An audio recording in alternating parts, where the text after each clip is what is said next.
Seri 2 Pedang Kayu Harum. Petualang Asmara. Cerita, Ho Ping Hu. Audiobook, novel silat. Bab 19. Demikianlah, Kun Leong, kata Hong Ing melanjutkan ceritanya dan suaranya kini tergetar penuh kedukaan hati yang ditahan-tahan. Kau dapat membayangkan betapa hancurnya hatiku. Aku oleh Subo dianggap seperti seekor binatang saja, begitu mudah dijodohkan, atau sebuah benda yang mudah saja dihadiahkan kepada seorang pria. Memang harus kuakui bahwa Pangeran Han Wei Ong seorang laki-laki yang gagah, baik dan juga berkedudukan tinggi. Akan tetapi usianya sudah 40-an tahun, sepantasnya menjadi ayahku, mana aku dapat suka menjadi istrinya. Aku menangis dan menolak, akan tetapi Subo adalah seorang yang berkemauan baja dan dia lebih baik melihat aku mati di depan kakinya daripada melihat aku menolak dan dia harus membatalkan perjanjiannya dengan seorang pangeran. Apalagi karena sudah belasan kali aku menolak pinangan orang, maka Subo menjadi marah dan memaksa aku dengan ancaman mati. Aku sudah putus harapan dan malam itu aku sudah menggantung diri, hendak membunuh diri. Hong Ing. Kun Leong terkejut sekali dan tak terasa lagi dia memegang lengan darah itu, mukanya menjadi pucat. Hong Ing tersenyum pahit menyaksikan sikap pemuda gundul itu. Agaknya baru sekaranglah aku bertemu dengan orang sebaik engkau, Kun Leong, yang begitu memperhatikan nasib diriku.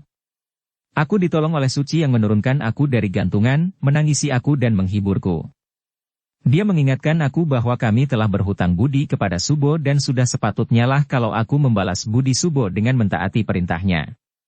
Pula, demikian kata Suci, bukankah aku menjadi istri seorang pangeran dan bahkan besar kemungkinan menjadi permaisuri?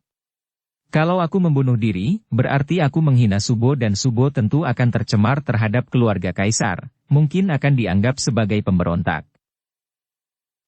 Nasibmu sungguh buruk, Hong Ing. Lalu bagaimana engkau sampai menjadi Niko? Akhirnya aku mengambil keputusan untuk melarikan diri dari puncak Gobisan. Aku lari pada malam hari dan terus melarikan diri sampai akhirnya aku tiba di kuil Kuan Im Bio itu, di mana tinggal belasan orang Niko dikepalai oleh seorang Niko tua yang saleh. Aku menghadap kepada Biao Kui Niko, ketua kuil itu, dan minta supaya diterima menjadi Niko. Kupikir bahwa kemanapun aku pergi, tentu Subo dan Suci akan dapat mencari dan memaksaku. Akan tetapi setelah aku menjadi Niko, kiranya mereka takkan berani mengganggu seorang yang sudah memilih hidup suci. Untuk membebaskan diri dari pernikahan yang tidak kusuka itu, aku rela mengorbankan hidupku menjadi Niko, biarpun di dalam hatiku sungguh mati aku tidak berniat menjadi seorang pendeta. Kun Leong mengangguk-angguk dan hanya di dalam hatinya dia berkata bahwa memang amat tidak patut dan terlalu amat sayang sekali seorang dara berusia 17 secantik Hong Ing ini harus menjadi Niko gundul yang selama hidup tidak berurusan dengan dunia. Mula-mula Biao Kui Niko menolak dan aku sudah hampir putus harapan. Mengapa menolak orang hendak menjadi Niko dengan sukarela? Tanya Kun Leong terheran. Hong Ing melanjutkan penuturan pengalamannya. Ketika dia menghadap Biao Kui Niko untuk diperkenankan menjadi Niko, Niko tua itu berkata, "Nona, engkau masih muda dan cantik sekali. Kalau engkau menjadi Niko di sini, berarti engkau akan mencari malapetaka dan kami pun terkena getahnya. Tidak, kami tidak berani menerimamu menjadi Niko di sini, Nona." Mengapa, Subo? Apa yang telah terjadi? Sudah ada 3 orang muridku, Niko-Niko muda, mati menggantung diri dalam waktu sepekan ini. Hong Ing terkejut. Mati menggantung diri? Mengapa? Karena mereka tidak sudi lagi hidup di dunia setelah mereka tercemar. Tercemar? Ya, diperkosa seorang laki-laki, Omitohut. Hong Ing meloncat bangun. Laki-laki mana yang berani memperkosa Niko? Kami tidak tahu bagaimana terjadinya, akan tetapi selama sepekan, berturut-turut 3 orang Niko muda diculik dari kamarnya, dibawa ke hutan dan diperkosa. Pada keesokan harinya, mereka itu satu-satu menggantung diri sampai mati. Nah, dengan adanya peristiwa ini, apakah Nona masih ingin menjadi Niko di sini dan terancam bahaya? Aku tetap ingin menjadi Niko, dan harap Subo tidak khawatir. Aku akan menangkap dan menghajar binatang busuk itu. Demikianlah, karena desakan Hong Ing, akhirnya darah ini digunduli rambutnya, diberi pakaian Nikou dan menjalankan upacara sembahyang menjadi Nikou, disaksikan oleh belasan orang Nikou yang menjadi murid Biao Kui Nikou.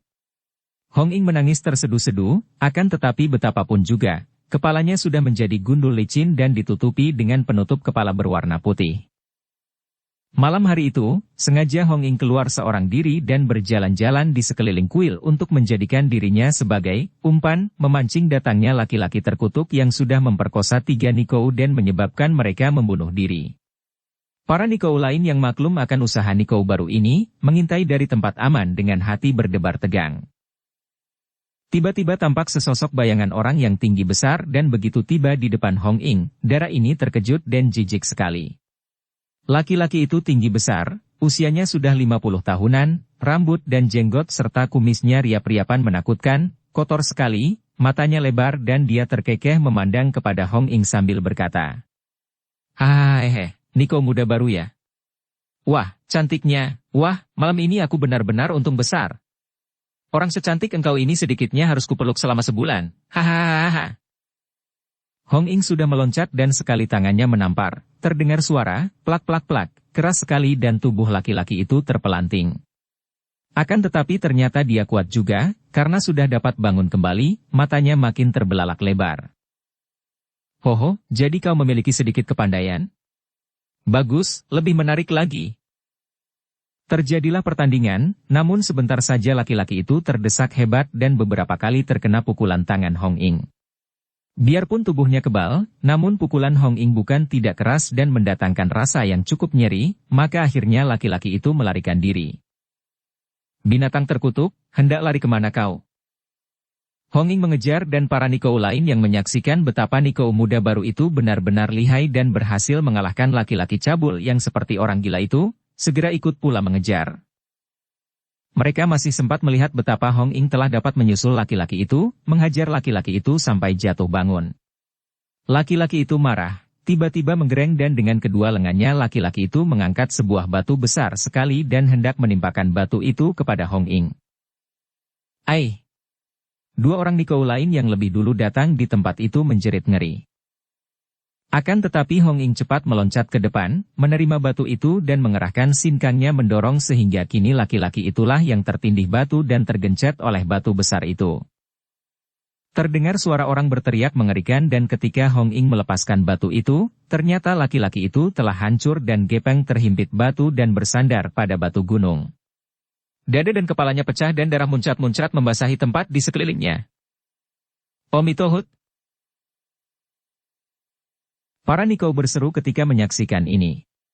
Biao Kui Nikou lalu memerintahkan murid-muridnya untuk mengubur mayat yang mengerikan itu, dan semenjak saat itu, Hong Ying dianggap sebagai seorang Nikou yang memiliki ilmu kepandaian tinggi sekali, bahkan Biao Kui Nikou sendiri bersikap manis dan kagum kepadanya. Demikianlah, Kun Liong. Hong Ying menutup penuturannya. Semenjak hari itu aku menjadi Nikou di Kuan Yin Biao dan aku melatih mereka ilmu silat. Tentu saja aku tidak mau diangkat menjadi guru mereka, maka mereka semua, kecuali ketua kuil, menyebutku Toa Suci, kakak seperguruan tertua. Kun Liong makin terharu. Sungguh malang sekali nasib darah ini. Patut dikasihani dan dia sendiri merasa menyesal bahwa dia pernah menggoda darah yang sepatutnya dilindungi dan dibela ini. "Ah, kasihan sekali engkau, Hong Ying. Tak kusangka orang seperti engkau ini dapat dilanda kesengsaraan hidup seperti itu. Dan dahulu, mengapa engkau sampai dapat terluka oleh jarum merah milik Ouyang Bo?" "Ah, sebetulnya soalnya sepele saja, akan tetapi dasar kami yang tak mengenal orang pandai. Pada hari itu, di kuil kedatangan seorang kakek aneh dan seorang pemuda. Karena hari telah malam dan mereka minta menginap, tentu saja Subo tidak dapat menerima mereka, mengatakan bahwa kuil Kuan Yin Biao adalah kuil para Nikou maka merupakan pantangan besar untuk menerima pria sebagai tamu bermalam di kuil. Orang-orang macam Bantok Choaong dan anaknya yang gila itu mana mau mengerti," kata Kun Liong.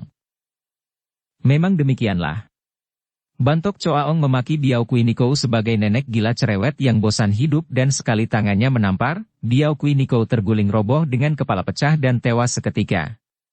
Para Nikou menjadi marah dan menyerbu, karena mereka itu sedikit banyak telah belajar silat kepadaku. Akan tetapi, hanya dengan dorongan-dorongan jarak jauh, semua Nikou terpelanting dan tak dapat bangkit kembali karena telah mengalami luka dalam.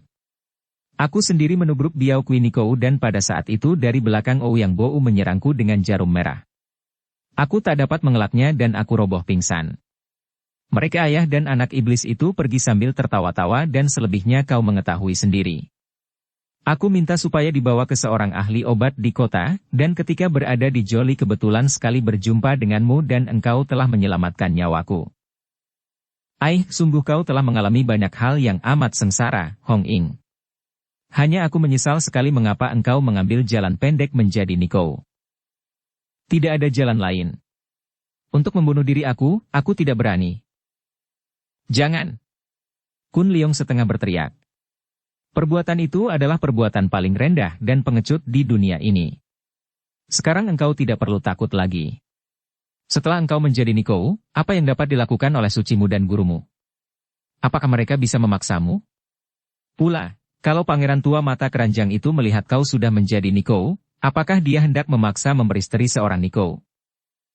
Melihat sikap Kun Leong yang marah-marah ini, terharulah hati Hong Ying karena hal ini membuktikan betapa besar perhatian pemuda ini kepada nasib dirinya. Kau tidak mengenal guruku, Kun Leong. Dia adalah seorang yang berhati keras seperti baja dan semua kehendaknya harus terlaksana. Apa sukarnya memaksa aku memelihara rambut lagi dan memaksaku menikah? Sudahlah, serahkan hal itu kepadaku. Kau tidak perlu ikut berduka dan bingung, Kun Leong. Engkau sudah terlampau baik kepadaku dan percayalah, sampai mati aku tidak akan dapat melupakan kebaikanmu. Lihat, itu Suci mendatangi kuil, kalau aku tidak lekas menemuinya, tentu para Nikou akan terancam bahaya. Kalau sudah marah, Suci seperti Subo saja, keras dan ganas. Kau pergilah, Kun Leong, pergilah, selamat berpisah, sahabat dan penolongku yang baik. Hong Ying menyentuh lengan Kun Leong, kemudian terisak dia meloncat dan lari ke arah kuil di mana tadi bayangan Kim In telah masuk lebih dahulu. Hati Kun Leong seperti diremas-remas rasanya. Entah mengapa, dia merasa kasihan sekali kepada Hong Ying dan mengambil keputusan untuk membela darah itu dari segala bahaya.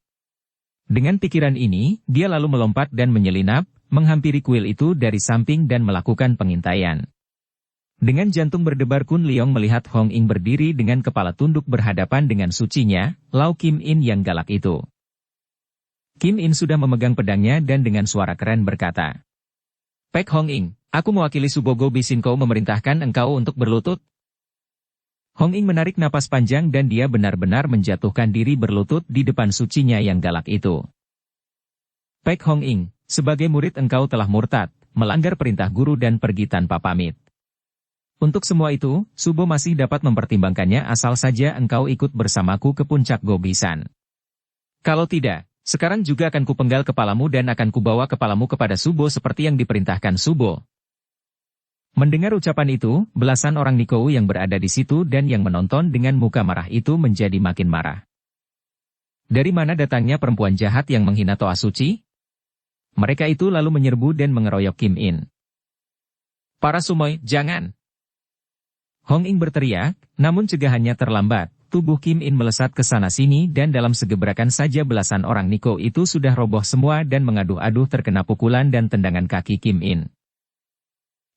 Kalau tidak ingat kalian semua adalah pendeta, apakah kalian dapat mengharapkan untuk dapat hidup? Kim In berkata, sikapnya dingin sekali. Para Nikou yang hendak membela Hong Ying itu sudah bangun lagi dan mereka mulai mencari senjata. Akan tetapi Hong Ying melompat dan mengangkat kedua tangan ke atas. Para sumaku perintahkan agar jangan melawan. Biarkan aku pergi bersama dia ini adalah suciku. Kemudian dia menoleh kepada Kim In sambil berkata, Saya menurut kehendak suci dan ikut bersamamu menghadap Subo, akan tetapi baik engkau maupun Subo jangan mengharap akan dapat memaksaku menikah setelah aku sekarang menjadi Nikou. Sumoy, kau tahu betapa sejak dahulu aku menganggapmu sebagai adik sendiri. Akan tetapi, betapapun juga kita tidak bisa menentang Subo. Kata-kata ini membuat Hong Ying terharu. Dia teringat dahulu sucinya ini yang mencegahnya membunuh diri dan tahu pula bahwa andai kata sucinya itu membantunya lari, tetap saja mereka berdua tidak akan dapat terlepas dari pengejaran Subo mereka yang memiliki kepandaian seperti Dewi. Maka berangkatlah kedua orang Sumoy dan suci ini meninggalkan kuil Kuan Imbio, diiringi tangis para Nikou yang dapat menduga bahwa toa suci mereka yang juga guru mereka yang mereka sayang itu tentu menghadapi malapetaka yang besar dan mereka sama sekali tidak berdaya untuk menolongnya. Kim In dan Hong Ing melakukan perjalanan cepat sekali karena keduanya menggunakan ilmu berlari cepat. Tak lama kemudian mereka memasuki sebuah hutan besar yang amat sunyi. Tiba-tiba keduanya berhenti karena tahu-tahu ada bayangan orang meloncat turun dari atas pohon besar di depan mereka. Ketika keduanya memandang ternyata orang itu bukan lain adalah Yap Kun Leong yang berdiri dengan tenang namun dengan kedua alis dikerutkan dan wajah serius sekali, berbeda dari biasanya yang selalu berseri gembira. Kun Leong, apa yang akan kau lakukan di sini? Hong Ing berseru kaget sekali. Huisyo cabul, apakah kau berani menghadang kami? Kim In memaki dan sudah mencabut lagi pedangnya. Kun Leong menggelengkan kepalanya yang gundul. Nona Ing, betapa lemahnya engkau, menurut saja kepada kehendak orang lain yang hendak mencelakakan. Dan engkau, Nona. Apakah engkau demikian kejam hendak mencelakakan Sumoy sendiri? Kemana peri kemanusiaanmu? Jangan mencampuri urusan kami. Kim In membentak. Kun Leong, aku tahu maksudmu baik, tapi pergilah, jangan membikin aku lebih susah dan bingung. Hong Ing memohon. Tidak. Sebelum aku bicara, aku tidak akan membiarkan kau dipaksa pergi oleh siapapun juga. Dia memandang kepada Kim In, pandang matanya berkilat sehingga gadis itu terkejut juga. Nona, kau salah sangka, aku bukan Huisyo bukan pula melakukan perbuatan busuk dengan Sumoymu. Kami adalah dua orang sahabat yang kebetulan saja saling bertemu dan saling menolong dari bahaya. Hanya orang yang kotor pikirannya saja yang akan menyangka yang bukan-bukan. Sumoymu ini sudah menjadi Nikou, berarti menjadi seorang suci yang tidak mau lagi berhubungan dengan dunia ramai. Mengapa sekarang dipaksa hendak dibawa dan dikawinkan? Aturan mana ini? Pula, andai kata dia tidak menjadi Nikou, juga amat tidak patut kalau memaksa seorang dara seperti dia menikah di luar kehendaknya. Apakah dia itu seekor kucing atau anjing yang boleh dikawinkan begitu saja menurut selera dan pilihan orang lain? Apakah dia itu sebuah benda yang diperjualbelikan, dan karena yang membeli seorang pangeran kaya lalu diserahkan begitu saja biarpun dia tidak sudi menjadi istri seorang tua bangka? Kau dan gurumu yang berjuluk Go Bi Sin Kou itu sungguh tidak berperi kemanusiaan dan kejam, sungguh kejam. Keparat, jahanam, tutup mulutmu. Kim In sudah tak dapat menahan kemarahannya lagi dan pedangnya sudah berkelebat menyerang dengan serbuan ganas dan dahsyat sekali. Akan tetapi dengan mudah Kun Leong sudah mengelak dan pemuda ini sudah siap untuk melawan. Dia akan merobohkan gadis ini tanpa melukainya agar mendapat kesempatan untuk mengajak lari Hong Ing. Akan tetapi betapa kagetnya ketika dia melihat Hong Ing menggerakkan sapu tangannya menyambar dan menyerangnya. Tar! Ujung sapu tangan menghantam kepala gundulnya dan dia sengaja tidak menangkis karena dia merasa heran sekali. Seperti disengat lebah, tampak bagian kepala yang dihantam ujung sapu tangan tadi menjendol dan berwarna merah. Hal ini karena Kun Leong sengaja membiarkan kepalanya dihantam, hanya gerakan otomatis dari sinkangnya saja yang melindungi sebelah dalam kepala, akan tetapi kulitnya tidak kebal dan kepala di bagian itu menjendol sebesar telur ayam. Hong Ing, dia mengeluh. Hong Ing berdiri dengan wajah pucat. Sudah kukatakan, pergilah jangan membikin aku lebih susah lagi, Kun Leong. Engkau takkan menang melawan dan kalau sampai suci membunuhmu, aku lebih berat lagi untuk mentaatinya. Pergilah, aku tahu niatmu baik dan maafkan seranganku tadi, Kun Leong. Bagaimana kalau mereka memaksamu menikah? Kun Leong masih bertanya ketika kedua orang gadis itu sudah berjalan pergi lagi. Tanpa menengok Hong Ing menjawab. Mudah saja membebaskan diri dari segala keruwetan dunia ini. Kun Leong masih berdiri pucat setelah bayangan dua orang gadis itu tidak tampak lagi.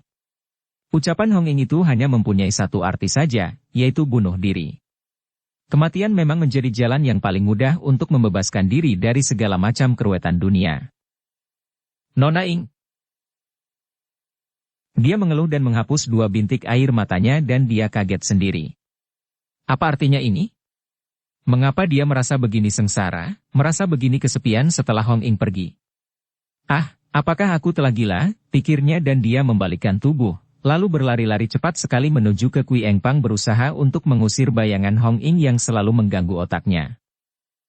Betapapun juga, masih saja wajah cantik jelita penuh kelembutan, mata yang bening dan sedalam lautan, sikap halus penuh pengertian itu selalu terbayang di depan matanya sampai kadang-kadang Kun Leong berhenti berlari, mengusap mukanya, mengeluh, kemudian berlari lagi secepatnya.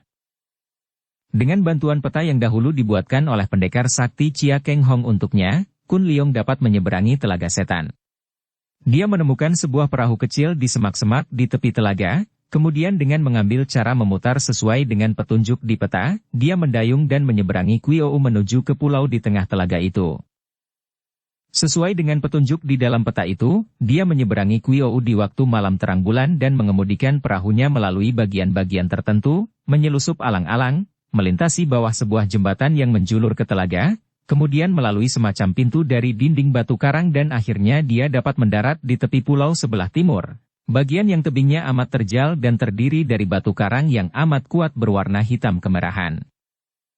Dia menggunakan tali yang berada di perahu untuk mencancang perahunya pada batu karang, kemudian dia mengaso dan tidur di atas perahu kecil, dibuai ombak sehingga tidurnya enak sekali.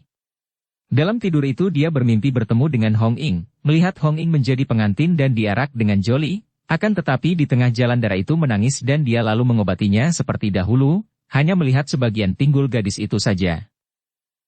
Dia terbangun dan di ufuk timur sudah tampak sinar kemerahan yang belum muncul. Tertawa sendiri dia mengingat akan mimpinya. Mengapa pinggul itu tak pernah dapat dia lupakan? Mulailah Kun Leong mendaki batu karang, dibantu dengan alat yang telah disediakannya sebelumnya sesuai dengan petunjuk Chia Keng Hong, yaitu 2 batang besi kaitan. Biarpun dia seorang ahli sinkang yang kuat dan dapat merayap ke atas dinding seperti seekor cecak, namun mendaki tebing itu merupakan perbuatan berbahaya sekali dan bermain-main dengan maut tanpa dibantu 2 buah kaitan itu, karena tebing itu selain curam, juga licinnya bukan main penuh dengan lumut yang tercipta dari air yang tersinar panasnya matahari. Akhirnya dengan perasaan lega dia dapat mencapai puncak tebing, lalu melempar kedua kaitannya di atas batu dan mulailah dia berloncatan menuju ke tengah pulau. Ini pun dia lakukan dengan hati-hati, dengan perhitungan ke kanan kiri mengatur langkahnya dan menghitung langkah karena tempat ini pun tidak terluput penuh dengan jebakan-jebakan yang amat berbahaya. Dia sudah menghafalkan lebih dulu petunjuk dalam peta, maka dengan enaknya dia dapat berloncatan dengan selamat sampai akhirnya dia tiba di depan pondok terbesar yang menjadi tempat tinggal Kuyeng Niochu, ketua Kuyeng Pang. Dia masih ingat tempat ini dan tersenyum ketika teringat betapa dia pernah ditangkap oleh para pelayan seperti orang-orang menangkap ikan saja. Peta itu dia butuhkan hanya untuk menunjukkan jalan kepadanya. Setelah sampai di depan pondok musuhnya ini dia tidak perlu lagi bersikap sembunyi-sembunyi. Dia menggunakan peta hanya agar dapat bertemu dengan Kuyeng Niochu. Dia datang bukan sebagai pencuri, perlu apa sembunyi-sembunyi. Maka Kun Leong berdiri dengan tegak di depan pondok itu, mengangkat dada dan mengerahkan kaikangnya berteriak nyaring sekali. Kuyeng Niochu, keluarlah, ini aku Yap Kun Leong ingin bertemu denganmu untuk bicara. Gegerlah pulau itu karena suara Kun Leong bergema dahsyat sampai ke seluruh permukaan pulau. Para petugas yang menjaga di sekitar pondok, yang tadinya tertidur karena memang tidak menyangka akan ada sesuatu, serentak bangun, menyambar senjata dan berlari-larian datang mengurung Kun Leong. Akan tetapi pemuda ini tenang-tenang saja dan ketika seorang di antara mereka, seorang komandan penjaga menodongkan tombaknya di depan dadanya sambil membentak agar dia menyerah, Kun Leong menggerakkan tangan dan tombak itu sudah pindah ke tangannya, kemudian dipatah-patahkannya tombak itu seperti mematah-matahkan sebatang biting, lidi, saja. Semua penjaga menjadi bengong dan Kun Leong berkata, "Aku tidak berurusan dengan kalian. Aku mau bicara dengan ketua kalian Kuyeng Niochu." Karena melihat pemuda itu sedemikian lihainya dan benar saja tidak bergerak apa-apa, mereka lalu mundur dan mengurung dengan membuat lingkaran lebar sambil menanti datangnya ketua mereka untuk menerima perintah. Tak lama kemudian, dari dalam pondok itu terdengar suara, pintu pondok terbuka dan muncullah 3 orang dengan sikap garang. Seorang wanita setengah tua yang sikapnya agung berdiri di tengah. Wanita ini usianya sudah 60 tahun, akan tetapi pantasnya dan kelihatannya baru kurang dari 40 tahun, tubuhnya masih ramping dan gerakannya masih lemah gemulai ketika melangkah menuruni anak tangga depan pondoknya. Di sebelah kirinya tampak seorang pemuda tampan tinggi besar yang selain tampan juga gagah sikapnya, pakaiannya indah dan mewah. Tentu itulah putra angkat Kuyeng Niochu yang kabarnya bernama Liong Bukong, tinggi kepandaiannya dan yang diduga oleh Kun Liong sebagai pemimpin para pencuri di Xiao Limpai. Dan di sebelah kanan wanita itu berjalan seorang kakek yang hebat sekali keadaannya. Kakek ini sekepala lebih tinggi dari Liong Bukong yang sudah tinggi besar itu, tubuhnya seperti raksasa dan jelas tampak kuat seperti gajah. Usianya tentu amat tinggi, namun sukar ditaksir berapa. Brewoknya menutupi sebagian besar mukanya dan brewok itu, seperti rambutnya, sudah putih semua berikut alis dan bulu matanya. Namun langkahnya masih gagah seperti langkah seekor harimau, kedua lengannya diayun agak jauh dari tubuhnya dan kakinya menginjak bumi dengan mantap seperti kaki gajah berjalan. Matanya lebar dan sinar matanya tajam luar biasa, menandakan bahwa kakek aneh ini cerdik dan tentunya amat lihai, melihat sikap ibu dan anak itu yang menghormatinya sebagai tamu yang berjalan paling kanan. Melihat pemuda gundul ini, seketika wajah cantik nenek itu berseri-seri dan seperti berbisik dia berkata kepada kakek raksasa di sebelah kanannya. Inilah dia yang bernama Yap Kun Liong. Kakek itu memandang dengan matanya yang lebar, kemudian tertawa bergelak, suara ketawa yang keluar dari perut dan mengejutkan Kun Liong karena suara ini mengandung kaikang yang kuat sekali. Wah, hoho. Ini namanya ular mencari penggebuk, ikan menghampiri Sujen. Aku yakin dia ini yang menyembunyikan bokor emas yang asli. Hai, orang muda, bukankah engkau yang memasukkan bokor emas? Bocah tampan, katakanlah di mana adanya bokor yang asli dan engkau akan kujadikan muridku, hidup mewah dan mulia di pulau ini.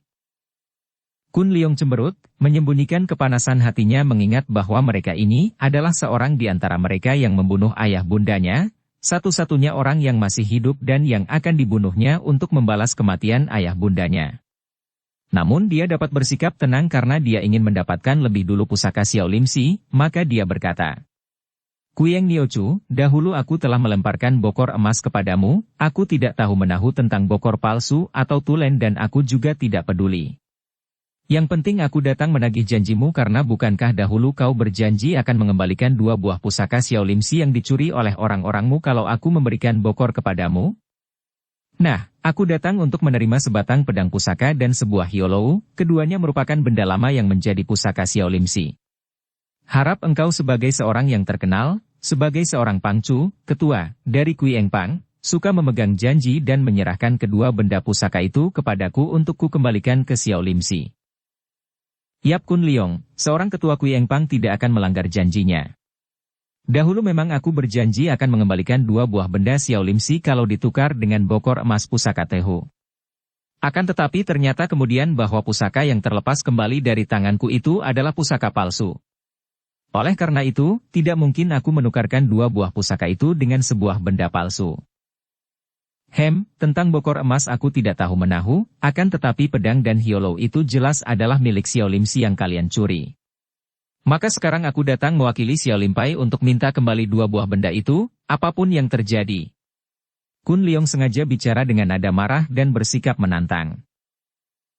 Gundul sombong. Tiba-tiba Liong Bukong, pemuda tampan gagah putra angkat ketua Kui Engpang itu sudah meloncat maju ke depan. Ketahuilah dahulu aku yang mencuri 2 buah pusaka itu dan semua orang di dunia tahu bahwa untuk mengambil pusaka dari gudang pusaka Xiao Limsi membutuhkan kepandaian dan harus menempuh kesukaran yang mengandalkan kepandaian. Kalau engkau ada kepandaian, boleh kau coba merampasnya kembali dari tanganku. Liong Bukong bertepuk tangan 3 kali dan muncullah 3 orang pelayan cantik manis akan tetapi yang seorang lagi mukanya bopeng biarpun potongan mukanya paling cantik di antara mereka bertiga. Totol-totol hitam di muka pelayan ketiga ini benar-benar amat menyayangkan, pikir Kun Liong dan diam-diam merasa heran mengapa dia seperti pernah melihat pelayan bopeng yang cantik ini. Akan tetapi dia segera tertarik kepada 2 buah benda yang dibawa oleh seorang di antara 3 pelayan itu, yaitu yang tertua dan yang matanya bergerak genit. Perempuan ini membawa sebuah baki dan di atas baki terdapat benda yang ditutup sutra kuning. Setelah mereka bertiga datang dekat dan berlutut di pinggiran, Liong Bukong merenggut lepas kain kuning dan tampaklah 2 benda yang dicari-cari Kun Liong, yaitu sebatang pedang kuno dan sebuah hiolou kuno, 2 buah benda pusaka Xiao Limsi yang dahulu dicuri oleh pemuda putra angkat Kuyeng Niochu ini. Kun Liong memandang Bukong dan berkata, Aku menerima tantanganmu. Kalau aku dapat menangkan engkau, berarti 2 buah benda pusaka itu dikembalikan kepadaku? Liong Bukong tertawa mengejek. Kita lihat saja nanti, tapi coba lebih dulu kau lawan aku, Gundul. Sambil berkata demikian, Liong Bukong sudah mencabut sebatang pedang yang membuat mata Kun Liong silau karena pedang itu mengeluarkan sinar kilat yang amat terang. Itulah pedang pusaka Lui Kong Kiem, pedang kilat, yang ampuh. Bukong jangan bunuh dia, aku masih membutuhkannya. Kuyeng Niochu berseru khawatir melihat putra angkatnya itu menghunus Lui Kong Kiem. Hahaha, jangan khawatir, ibu. Aku hanya ingin menggurat beberapa garis di atas kepalanya yang gundul pelontos itu. Yap Kun Liong bocah gundul, sambutlah ini. Tanpa memberi kesempatan kepada lawan untuk menggunakan suatu senjata, Bukong sudah menyerang dengan pedangnya. Pedang itu berubah menjadi gulungan sinar kilat yang menyambar ke arah leher Kun Liong. Kun Liong mengenal pedang ampuh, akan tetapi dia pun mengenal gerakan yang tidak begitu berbahaya seperti yang mula-mula dikhawatirkannya. Boleh jadi bagi umum, ilmu kepandaian Liong Bukong ini sudah hebat sekali, akan tetapi bagi dia, pemuda itu bukan merupakan lawan yang terlalu berbahaya sungguh pun dibantu oleh sebatang pedang seampuh itu. Dengan mudah dia lalu mengelak dan meloncat ke sana-sini dikejar bayangan pedang. Setelah belasan jurus menyerang tanpa dapat mengenai sasarannya, Liong Bukong menjadi penasaran, malu dan marah. Jangankan menggurat-gurat kepala lawan, sedangkan ujung baju lawan saja sekian lamanya belum juga dia mampu menyentuh dengan ujung pedangnya. Maka dikeluarkanlah semua jurus-jurus maut dan dia mengurung tubuh Kun Liong dengan lingkaran sinar pedang yang bergulung-gulung. Biarpun Kun Liong tidak memegang senjata apa-apa, namun karena dia telah mengeluarkan ilmu silatnya yang sakti, yaitu Pat Hong Sin Kun, andai kata dia harus menjaga diri dengan elakan dan tangkisan saja, kiranya dia akan dapat bertahan sampai ratusan jurus tanpa membalas. Namun, yang menjadi pokok perhatiannya bukanlah mengalahkan pemuda ini. Dia tidak mempunyai urusan atau permusuhan dengan Bukong, maka perlu apa mengalahkannya, apalagi melukainya. Yang penting baginya adalah merampas kembali 2 benda pusaka Xiao Limpai, kemudian baru dia akan menandingi Kuyeng Niochu menuntut balas atas kematian ayah bundanya. Oleh karena pikiran ini, sambil mengelak ke sana-sini sehingga dia kelihatan repot terdesak hebat, dia melirik ke arah pelayan yang membawa baki terisi 2 benda pusaka. Dia sengaja mengelak dan membiarkan dirinya terdesak mundur-mundur mendekati pelayan dan tiba-tiba, bagaikan gerakan seekor burung walet, tangannya menyambar dan di lain detik 2 buah benda pusaka itu telah dapat dirampasnya. Pelayan itu menjerit dan terjengkang pingsan, buru-buru ditolong oleh pelayan Bopeng dan temannya yang seorang lagi, kemudian digotong masuk ke dalam. Liong Bukong marah bukan main. Kurang ajar. Kembalikan benda itu. Teriaknya dan pedangnya menusuk dada Kun Liong. Pemuda gundul ini membiarkan pedang meluncur, menggoyang sedikit tubuhnya sehingga pedang itu menusuk tempat kosong di bawah lengannya dan sekali lengannya dirapatkan, pedang terjepit dan kakinya menendang perlahan ke arah lutut Bukong. Au! Seketika kaki Bukong lumpuh dan pemuda ini jatuh berlutut, pedangnya masih dikempit oleh Kun Liong. Setelah menyimpan 2 benda itu dengan mengikatkan kain kuning yang membungkusnya ke belakang pundak, Kun Liong lalu mengambil pedang Lui Kong Kiam, melempar pedang itu ke bawah dan pedang menancap di depan kaki Bukong, amblas sampai hampir ke gagangnya. Dapat dibayangkan betapa kaget dan marahnya hati Kuyeng Niochu menyaksikan kekalahan putranya yang memalukan itu. Melawan pemuda gundul bertangan kosong yang sama sekali tidak balas menyerang saja, sampai puluhan jurus putranya tak mampu menang, bahkan akhirnya 2 benda pusaka dapat dirampas, juga pedang Lui Kong Kiam dan putranya roboh berlutut. Betapa memalukan hal ini. Betapapun juga, sebagai seorang ketua Kui Engpang yang berkuasa, dia harus malu kalau harus menarik kembali janjinya, maka dia membentak. Serahkan dulu bokor emas yang tulen, baru boleh pergi. Setelah berkata demikian, dengan gerakannya yang amat dahsyat Kuyeng Niochu sudah menyerang Kun Liong dengan cengkeraman kuku tangannya yang panjang. Wus! Bret! Kun Liong terpekik kaget. Dia sudah mengelak cepat namun tetap saja kuku itu masih merobek pinggir bajunya dekat pundak. Padahal tadi pedang di tangan Liong Bukong sampai puluhan jurus tak pernah mampu menyentuhnya, dan sekarang ibu pemuda ini, begitu menyerang telah merobek bajunya. Dari bukti ini saja sudah dapat diketahui betapa lihainya ketua Kui Engpang ini. Tidaklah percuma nenek ini mendapat julukan si bayangan hantu karena memang ilmu kepandaiannya hebat. Kun Leong kini siap siaga dan melawan mati-matian. Berbeda dengan tadi ketika menghadapi Bukong, dia tadi tidak mau melukai berat apalagi membunuh pemuda itu, akan tetapi sekarang, maklum bahwa nenek ini merupakan orang terakhir yang membunuh ayah bundanya, dia tidak hanya mengelak dan menangkis, namun juga balas menyerang. Ciut! Kedua lengan Kuyeng Niochu bergerak, yang kanan mencengkeram ke arah ubun-ubun kepala Kun Leong, yang kiri mencengkeram ke arah bawah pusar.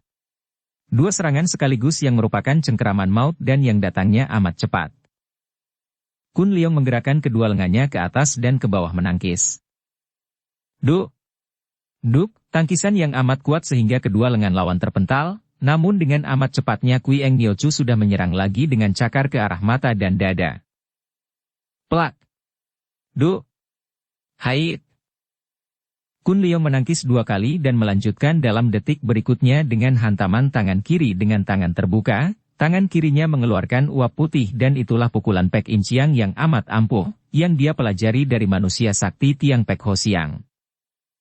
Kuyeng Niochu cepat menangkis dengan kedua tangan sambil melempar tubuh ke kiri, namun tetap saja hawa pukulan membuat dia terjengkang dan bergulingan. Dia tidak terluka parah, namun mengalami kekagetan hebat sekali. Tak disangkanya bahwa pemuda itu benar-benar amat lihai. Dia sudah meloncat bangun lagi, dan berseru. Lomo, kenapa kau diam saja? Bantulah aku. Kakek raksasa itu tertawa bergelak. Wahahaha, Niochu. Menghadapi seorang bocah gundul saja mengapa harus minta bantuanku? Kau sendiri tidak mau memenuhi permintaanku, bagaimana aku bisa memenuhi permintaanmu sekali ini? Kuyeng Niochu sudah menyambut lagi serangan Kun Leong. Sekali ini, Kun Leong yang menyerang dan serangannya itu adalah pukulan dari jurus Im Yang Sin Kun dan masih menggunakan tenaga Pek In Chiang. Dia mengambil keputusan untuk menggunakan ilmu yang didapatnya dari Tiang Pek Ho Siang tokoh besar Xiao Limpai itu untuk mempertahankan dan merampas kembali benda pusaka Xiao Limpai. Plak-plak. Kuyeng Niochu masih dapat menangkis, akan tetapi kembali dia terhuyung. Dia masih sempat mengirim cakar mautnya dan melihat kuku-kuku meruncing itu menyambar dekat mukanya, dengan gemas Kun Leong menyentil dengan jari telunjuknya. Krak! Dan patahlah sebuah kuku runcing dari ibu jari tangan kiri Kuyeng Niochu. Ai! Lomo, bantulah aku, dan aku akan melayanimu semalam nanti. Keparat! Hahaha! Begitu baru sepadan, namanya. Kini raksasa itu sudah bergerak maju, kedua lengannya yang sebesar paha orang dan panjang berbulu itu sudah menyambar dari kanan kiri dengan membawa angin pukulan yang dahsyat. Ai! Kun Leong kaget bukan main. Cepat dia mengelak ke belakang, kemudian tangannya menampar ke arah leher lawan. Raksasa itu tidak mengelak, hanya mengangkat bahunya ke atas menerima tamparan itu. Des! Tamparan yang amat hebat yang dilakukan oleh Kun Leong itu akibatnya membuat pemuda ini terpelanting sendiri seolah-olah dia tadi menampar sebuah gunung baja. Wahahaha! Kakek itu tertawa dan dengan cepatnya menubruk seperti sikap seekor harimau menubruk seekor domba. Dengan menggunakan kedua tangan menekan bumi, Kun Leong mencelat ke atas untuk menghindarkan, namun lengan kakek raksasa itu terlalu panjang sehingga tetap saja dia dapat dirangkul dan dipeluk erat-erat. Dua lengan panjang besar itu seperti dua ekor ular membelit tubuhnya, melingkari leher dan pinggangnya dengan kekuatan belalai seekor gajah. Terpaksa Kun Leong menggunakan Tikai Beng karena kalau tidak, dia tentu takkan dapat bernapas dan jangan-jangan tulang-tulang iganya akan remuk. Aduh aug! Raksasa itu berteriak-teriak dengan mata melotot ketika merasa betapa tenaganya memberobot keluar disedot oleh tubuh pemuda yang dipeluknya itu. Melihat ini, Kuyeng Niochu cepat melolos sapu tangannya dan sekali dia menggerakkan tangan, sapu tangan itu meluncur ke arah leher Kun Leong. Prat! Tubuh Kun Leong menjadi lemas karena jalan darahnya telah tertotok secara tepat sekali. Andai kata Kuyeng Niochu menggunakan tangannya, tentu nenek ini pun akan ikut tersedot tenaga sinkangnya oleh Tikai Beng. Akan tetapi sebagai ketua Kuyeng Pang dan sebagai seorang di antara datuk-datuk kaum sesat yang sudah luas pengetahuannya, melihat halnya raksasa tadi dia sudah dapat menduga, sungguh pun penuh keheranan, maka dia menggunakan sapu tangannya, sebagai pengganti jari tangan, Raksasa itu adalah Tia Ong Lomo. Dia ini bukan lain adalah guru dari Tok Jiao Lomo, dan dia adalah suheng dari mendiang Tian Te Sem Lomo, baca cerita pedang kayu harum.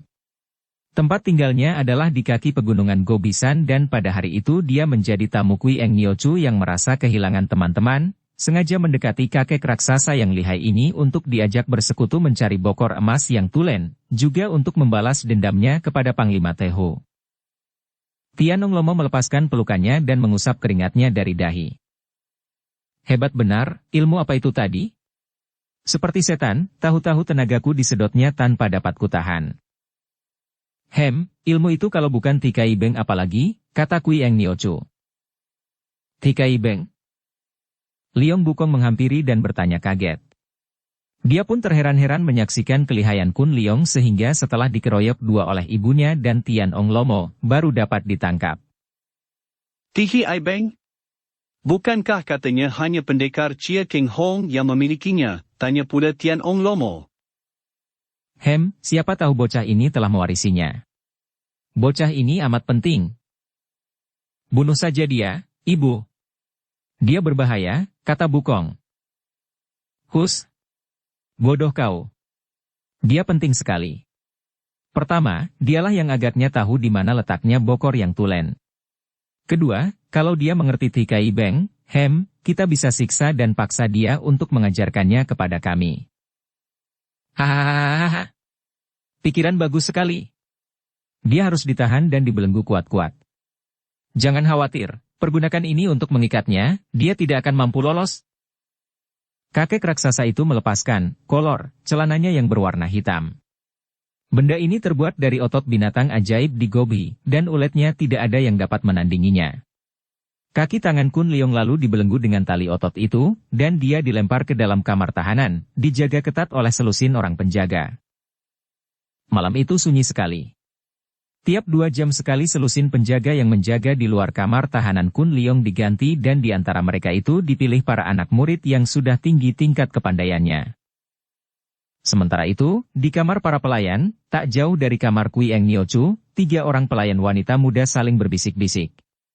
Niochu tidak mau diganggu malam ini, kita menganggur, kata seorang yang paling genit. Mengapa Niochu suka melayani kakek seperti itu? Idih, menjijikan sekali, raksasa seperti itu, bisa mati aku kalau harus melayaninya, kata yang kedua sambil terkekeh genit.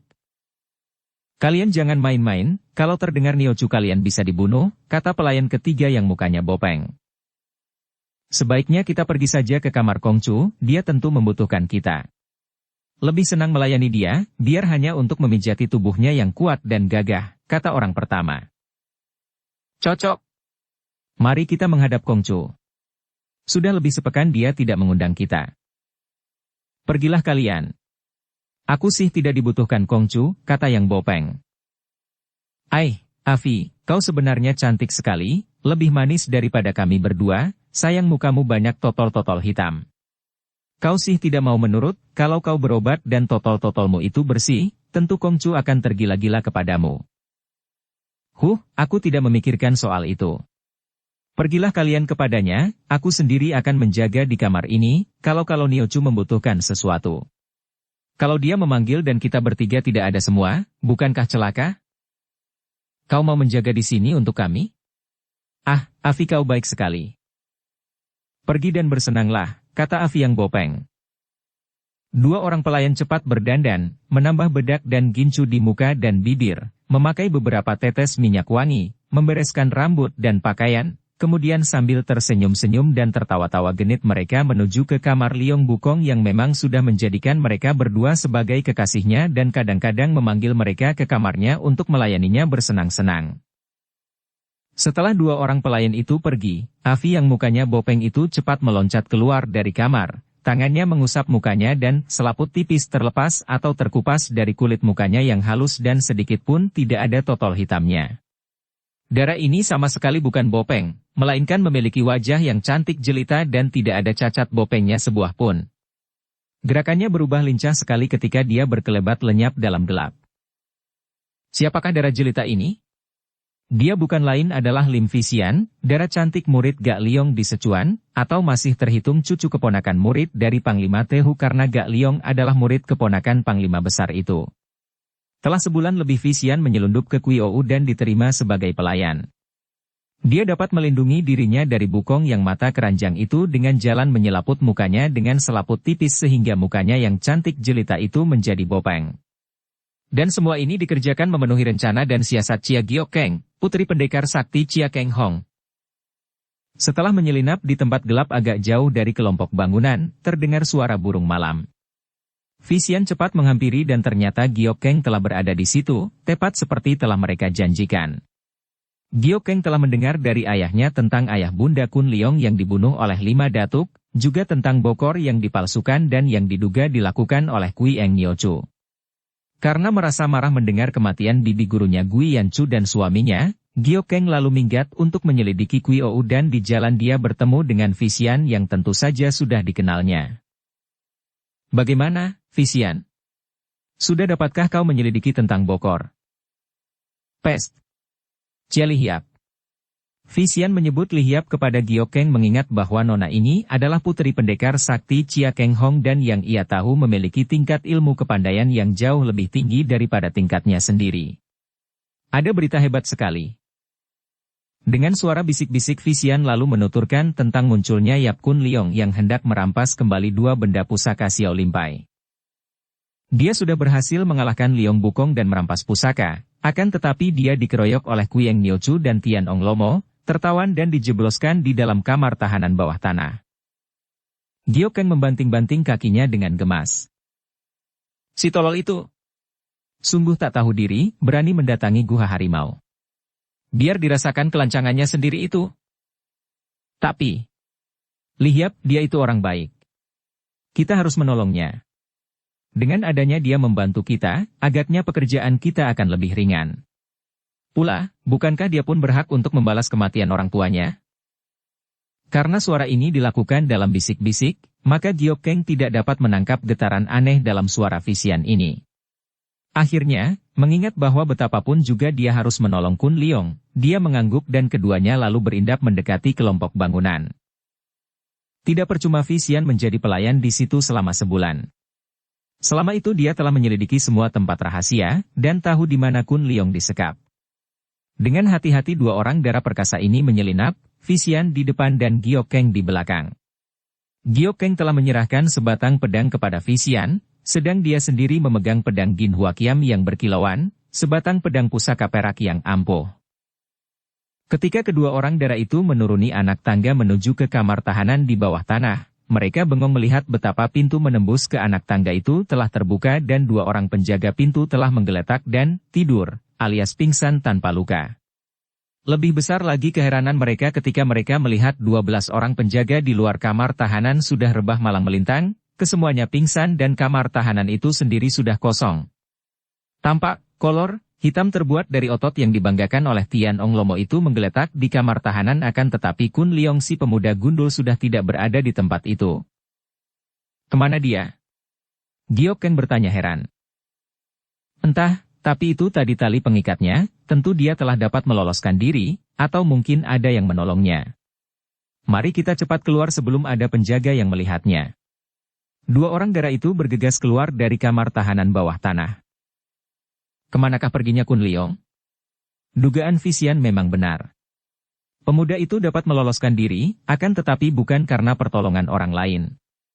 Tian Ong Lomo terlalu memandang rendah pemuda ini, tidak tahu bahwa pemuda ini adalah murid gemblengan dari tokoh sakti Xiao Limpai Tiang Pek Ho Siang dan tentu saja sebagai murid Xiao Limpai, dia telah mempelajari ilmu Jiu Kut Kang, yaitu ilmu melemaskan tulang dan tubuh dari Xiao Limpai. Bahkan dia telah mempelajari ilmu ini bagian tingkat tinggi karena digembleng oleh Tiang Pek Ho Siang sendiri.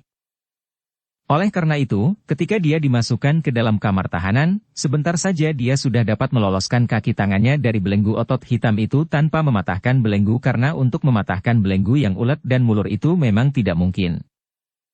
Ketika melihat malam tiba dan para penjaga sudah mengantuk, dengan gerakan secepat kilat Kun Liong lalu mematahkan pintu besi kamar tahanan dan sebelum 12 orang penjaga yang sebagian besar sudah setengah pulas itu dapat berteriak, Tubuhnya menyambar ke sana-sini dan totokan-totokannya membuat selusin orang penjaga itu malang melintang dan tumpang tindih dalam keadaan ngorok, akan tetapi bukan tertidur pulas melainkan pingsan. Cepat dia lari ke pintu di atas anak tangga yang menuju ke jalan keluar. Di sini terdapat pula 2 orang penjaga, mereka ini pun dibikin pulas sebelum sempat berteriak. Kun Leong kini mengerti bahwa kalau dia hanya menggunakan Cheng Li, aturan saja terhadap ketua Kui Engpang akan percuma. Terpaksa dia harus menggunakan kekerasan, yaitu dengan paksa dia akan berusaha mencuri kembali pusaka-pusaka Xiao Limpai itu, kemudian dia akan berusaha membunuh orang terakhir yang menjadi pembunuh ayah bundanya. Gerakannya ringan dan cepat sekali dan tak lama kemudian dia telah mengintai di luar jendela sebuah kamar. Kamar Kuyeng Niochu. Kun Leong tidak dapat melihat ke dalam, namun telinganya yang berpendengaran tajam dapat menangkap suara Kuyeng Niochu dan kakek Tian Ong Lomo yang bercakap-cakap di dalam kamar itu. Ah, Angfinio, sungguh aku tidak menyangka bahwa engkau yang terkenal sebagai seorang gadis itu ternyata hanya kabar kosong belaka. Suara kakek itu penuh kecewa dan penyesalan. Cih, tua bangka tak tahu malu. Bagimu apa sih bedanya? Engkau tergila-gila kepadaku dan karena engkau sudah membantu dan aku sudah berjanji, aku menyerahkan diriku kepadamu dan kau masih berani mengomel. Aku tidak mengomel. Engkau hebat dan aku cinta kepadamu, Niochu, akan tetapi aku hanya heran bahwa kenyataannya. Bodoh. Aku terkenal sebagai seorang perawan karena aku tidak pernah menikah, bukan berarti bahwa aku tidak pernah berhubungan dengan pria.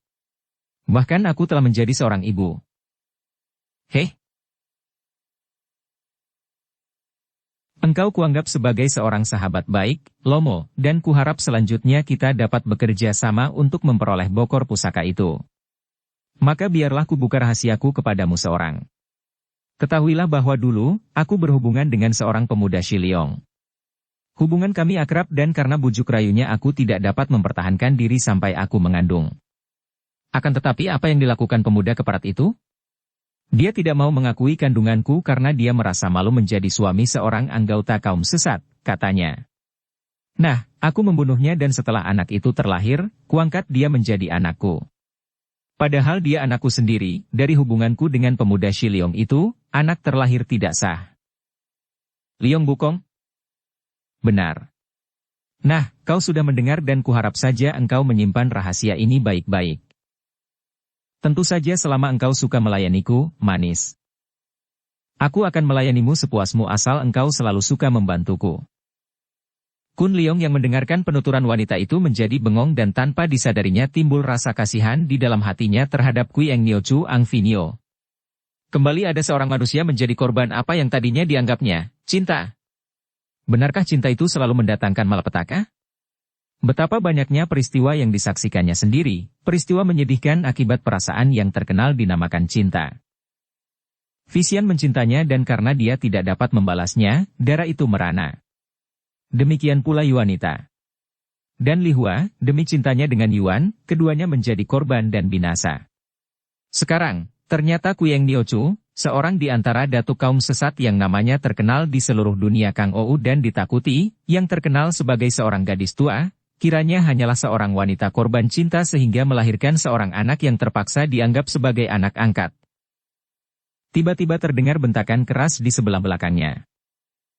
Keparat, jadi engkau dapat meloloskan diri? Kalau begitu engkau memang layak mampus. Ucapan ini disusul menyambarnya sebatang pedang kilat yang mengejutkan Kun Leong. Namun pemuda gundul ini sudah dapat menghindarkan diri dan mengelak dengan loncatan kiri dan dia berhadapan dengan Liong Bukong yang sudah memegang pedang Lui Chongqiam.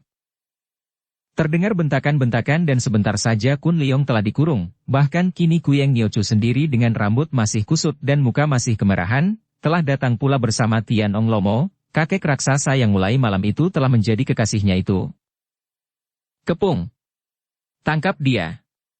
Jangan biarkan dia lolos, teriak Kuyeng Niochu yang merasa terkejut sekali melihat tawanan penting itu telah dapat lolos.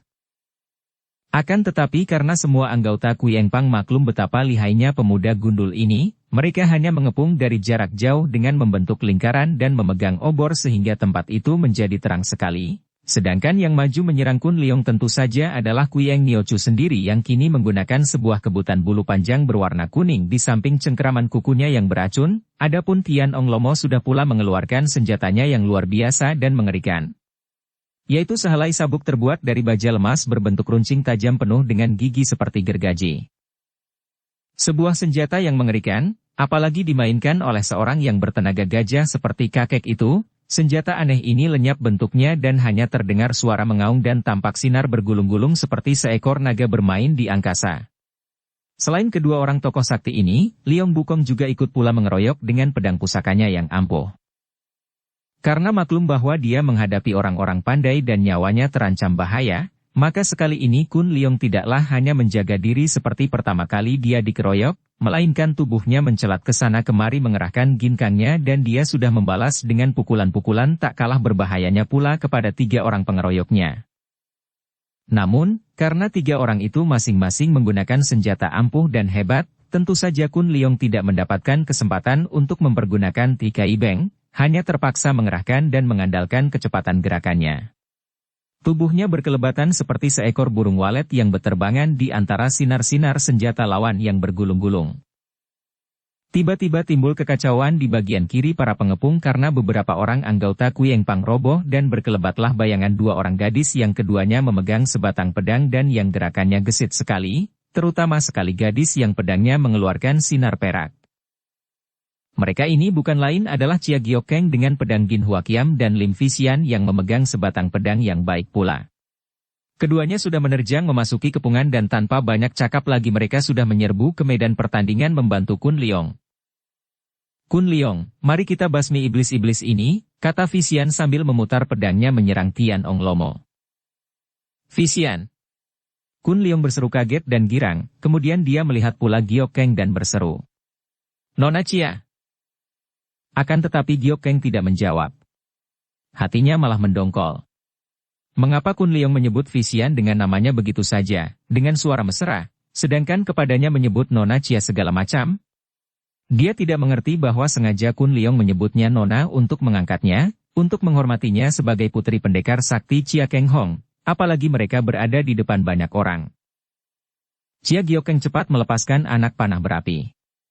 Anak panah itu meluncur ke udara, tinggi sekali dan tampak api kehijauan menyala-nyala. Itulah tanda rahasia yang diberikan kepada pasukan pemerintah yang dipimpin oleh Tio Hok Guan dan yang sudah siap menanti di pantai untuk menyerbu begitu ada tanda dari Chia Giokeng. Setelah itu, Giokeng membantu Fisian yang segera terdesak oleh senjata berbentuk gergaji di tangan Tian Ong Lomo.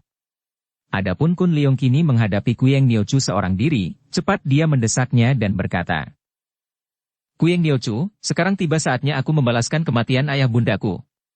Kaulah seorang di antara mereka yang membunuh ayah bundaku. Wajah Kuyeng Niochu menjadi pucat. Kau sudah tahu? Hihihihi. Dia memaksa diri tertawa untuk menutupi rasa gentarnya melihat betapa lihainya pemuda gundul ini. Kalau begitu biar kau kukirim menyusul ayah bundamu. Sementara itu, begitu Leong Bukong melihat munculnya Chia Giokeng, seketika kumat gilanya.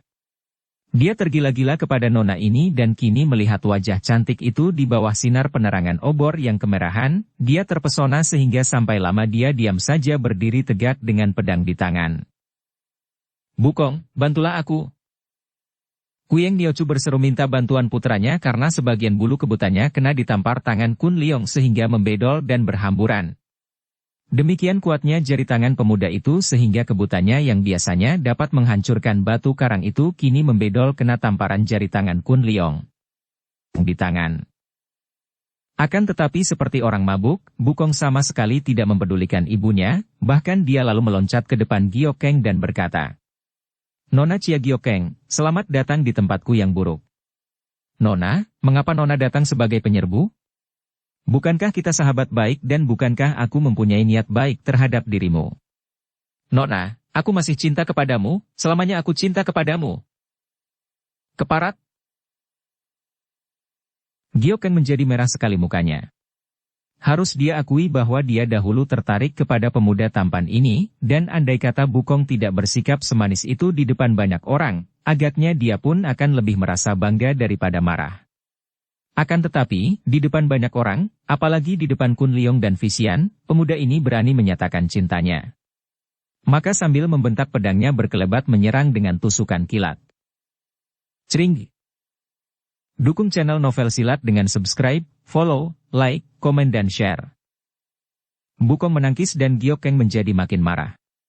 Kepandaiannya kini tentu saja tidak dapat disamakan dengan dahulu, ketika Leong Bukong datang ke Qinlingshan. Dia sudah memperoleh kemajuan hebat dan begitu dia memutar pedang mendesak, Bukong menjadi terkejut dan hanya dapat menangkis sambil mundur. Betapapun juga, pemuda ini bukan orang sembarangan dan dia sudah mewarisi kepandaian ibunya. Hanya dia benar-benar jatuh hati kepada Gyokeng dan tidak mau melukainya, maka dalam pertandingan itu, dia terus main mundur didesak oleh Gyokeng sehingga makin lama keduanya makin menjauh dari medan pertandingan. Setelah ditinggalkan Gyokeng, tentu saja Vixian menjadi repot sekali. Biarpun dia juga seorang dara yang berilmu tinggi, namun ilmunya kalau dibandingkan dengan Gyokeng kalah jauh, apalagi dibandingkan dengan kepandaian Tian Onglomo. Dia terdesak hebat sekali dan beberapa kali hampir saja dia menjadi korban senjata gergaji di tangan lawannya yang tertawa-tawa mengejek. Wahahaha, mukamu yang halus akan kugurat-gurat malang melintang, tubuhmu yang montok akan kurobek dengan senjataku, buahahaha. Kakek itu agaknya girang sekali dapat mendesak Vixian yang merupakan makanan empuk baginya. Namun Vixian menggigit bibir dan tak pernah mau menyerah, bahkan memutar pedangnya dengan gerakan nekat. Wir. Senjata gergaji itu menyambar dengan gerakan berputar. Vixian menangkis. Plak, krek. Vixian mengeluh karena hampir saja telapak tangannya terkupas kulitnya ketika dia hendak mempertahankan pedangnya yang kena dikait dan diputar oleh senjata lawan sehingga akhirnya patah-patah. Tangan kiri kakek itu menyambar ke arah kepala Vixian, ketika darah itu mengelak, tiba-tiba saja tangan itu menghantam ke bawah. Plak.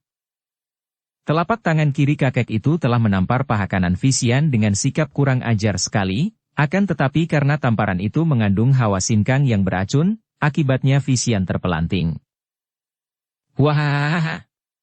Kakek itu maju dengan senjatanya digerakkan ke arah muka Vixian. Plak! Bu! Aduh! Kakek raksasa itu terhuyung mundur. Tadi lengannya yang memegang senjata kena ditampar tangan Kun Leong kemudian pinggangnya dihantam pemuda itu.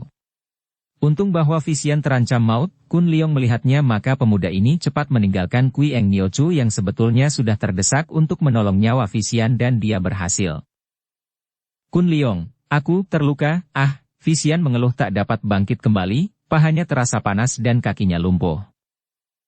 Jangan khawatir, aku melindungimu. Kini Kun Leong menyambar pedang buntung bekas milik Vixian dan dengan senjata ini, dia mainkan ilmu silat Siang Leong Pang, diimbangi tangan kirinya yang dipergunakan sebagai tongkat. Hebat bukan main permainan ini sehingga biarpun kakek raksasa dan Kui Eng Niochu mengeroyoknya, dia tetap dapat mempertahankan diri dan sekaligus juga melindungi tubuh Vixian yang rebah miring. Tiba-tiba terdengar sorak-sorai dan muncullah pasukan yang dipimpin oleh Tio Hok Guan. Jumlah mereka banyak sekali dan terjadilah perang campuh yang seru dan kacau balau di mana anak buah Kui Eng Pang mengalami himpitan yang luar biasa sehingga mereka menjadi panik. Adapun Tio Hok Guan ketika melihat Kun Leong dikeroyok dan Vixian menggeletak dilindungi oleh Kun Leong, segera menerjang maju. Di tangannya terpegang sabuk pecut, yaitu senjata Joan Pian, ruyung lemas, yang amat lihai. Ketika dia menggerakkan pecutnya, terdengar bunyi ledakan-ledakan keras dan terdengar dia berseru. Tua bangka Tian Onglomo, tak tahu malu melakukan pengeroyokan, akulah lawanmu. Jelas nampak betapa kakek raksasa ini jerih ketika melihat kakek tinggi kurus yang seperti orang pengantuk itu. Dia sudah mengenal Tio Hok Guan, mengenal pengawal nomor 1 dari Panglima Tehu yang berjuluk Ban Kin Kui, iblis bertenaga selaksakati, dan amat lihai ini. Namun dia juga menggereng keras, dan senjatanya juga berupa sabuk akan tetapi berbentuk gergaji, digerakkan dengan cepat. Terjadilah pertandingan antara dua orang sakti ini. Kini Kun Leong kembali menyerang Kui Eng Niochu yang menjadi makin panik. Kun Leong, kuserahkan pusaka Xiao Limpai, tetapi engkau bebaskan aku dari sini. Nenek itu memohon, akan tetapi Kun Leong tidak menjawab, melainkan mendesak terus dengan pedang buntungnya. Cering trak-trak. Ai! Kuyeng Niochu memekik ngeri ketika kuku jari tangan kanannya semua buntung terbabat pedang buntung. Dengan nekat dia lalu menghantamkan kebutannya ke arah kepala Kun Leong.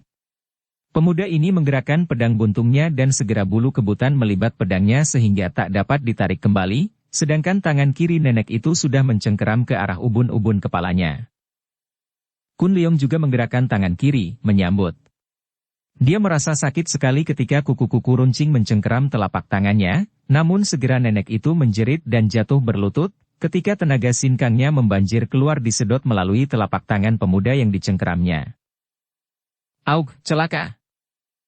Dia berseru dan berusaha untuk menarik kembali tangannya.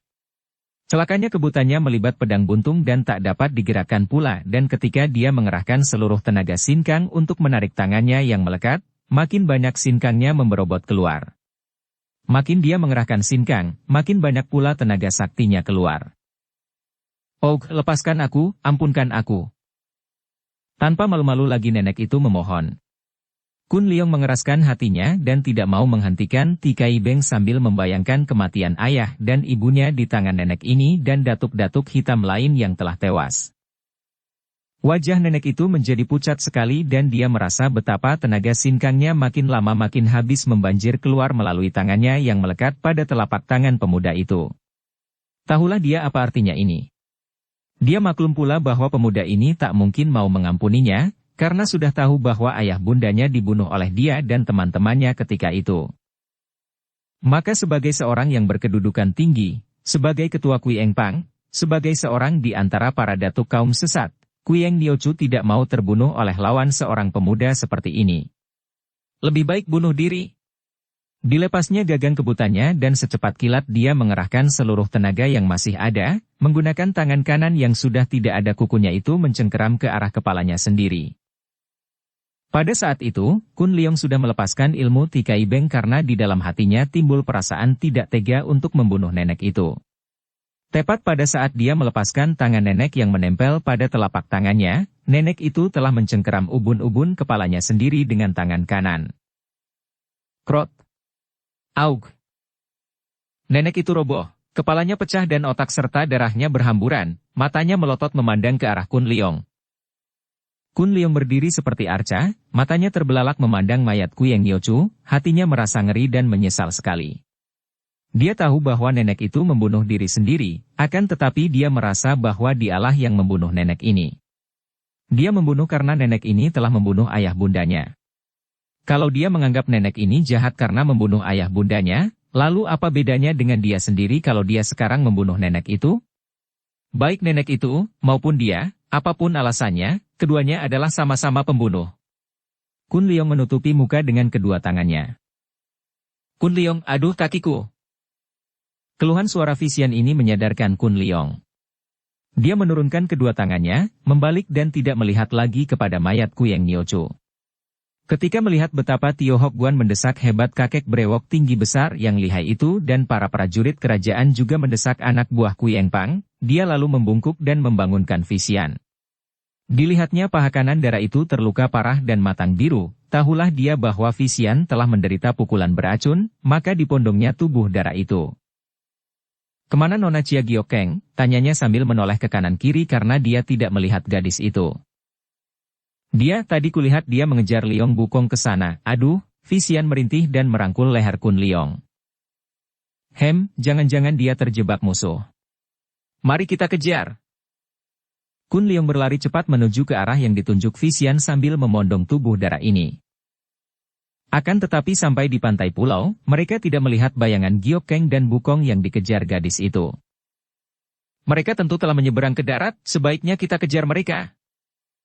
Kun Leong merebahkan tubuh Visian ke dalam sebuah perahu kecil, kemudian mendayung perahu itu dengan cepat dengan harapan akan dapat menyusul Chia Giokeng yang dikhawatirkannya. Melihat kegelisahan Kun Leong, Visian yang merasa makin lemah, tubuhnya panas semua itu berkata, Kun Leong, jangan takut, dia memiliki ilmu kepandaian tinggi, takkan kalah oleh Leong Bukong, darah ini tak dapat bertahan lagi dan pingsan. Barulah Kun Leong terkejut. Cepat dia memeriksa dan diam-diam dia memaki kakek raksasa yang memukul gadis ini. Paha itu matang biru dan menghitam, dan seluruh tubuh Visian panas sekali. Kalau dia tidak cepat mendapatkan obat pemunah tentu akan berbahaya sekali keadaannya. Maka dia menghentikan usahanya mencari Gyokeng dan mendayung perahunya menuju ke sebuah hutan di seberang. Kemudian setelah perahunya mendarat, dia memondong tubuh Vixian dan meloncat ke darat, terus membawa darah itu memasuki hutan karena dia harus cepat-cepat berusaha mengobatinya sebelum terlambat. Vixian merintih lirih, membuka matanya. Pertama-tama yang menarik pandang matanya adalah nyala api unggun di sebelah kanannya, api unggun yang bukan hanya mendatangkan hawa hangat nyaman, akan tetapi juga mendatangkan penerangan sehingga dia dapat melihat bahwa dia berada di dalam sebuah kamar kuil tua, di atas lantai yang agaknya baru saja disapu bersih. Dan Kun Leong duduk di atas lantai, dekat dia, memeriksa dan mengobati paha kanannya dengan cara menempelkan telapak tangannya ke atas paha. Vixian merasa heran sekali. Dia dapat merasakan betapa dari telapak tangan pemuda itu keluar hawa yang menyedot pahanya, dan dia merasa betapa panas yang tadi menyerangnya telah menurun, kepalanya tidak pening lagi, rasa nyeri pada pahanya sudah mengurang. Ketika Kun Leong menghentikan pengobatannya menyedot hawa beracun dari paha darah itu, dia lalu memandang Vixian, tersenyum dan berkata, "Tenanglah, Vixian. Hawa beracun telah lenyap dan untung tidak ada tulang dan urat yang rusak oleh pukulan keji itu." Sejenak Vixian tidak menjawab, hanya memandang wajah pemuda berkepala gundul itu, bibirnya tersenyum akan tetapi dari matanya keluar 2 titik air mata. Mula-mula Kun Leong juga hanya memandang. Mereka saling pandang di bawah cahaya nyala api unggun yang kemerahan dan yang membuat wajah mereka nampak indah dan aneh. Kemudian pemuda itu melihat keluarnya 2 titik air mata, maka dia berseru. "Hei! Ada apa lagi ini? Mengapa kau sekarang berubah menjadi cengeng, mudah menangis?"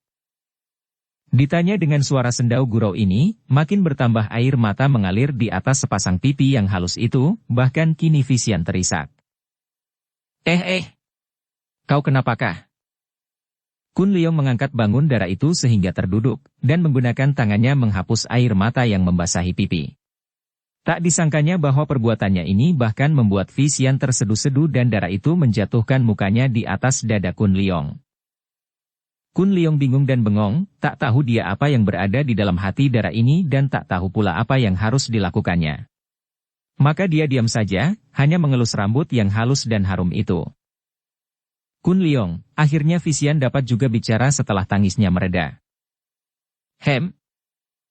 Kun Leong tidak berani bicara banyak, khawatir kalau kata-katanya akan mendatangkan lebih banyak air mata lagi.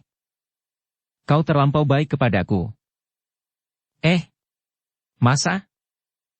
Dia masih belum berani bicara banyak, karena belum tahu kata-kata bagaimana yang harus dia keluarkan agar tidak mendatangkan tangis lagi.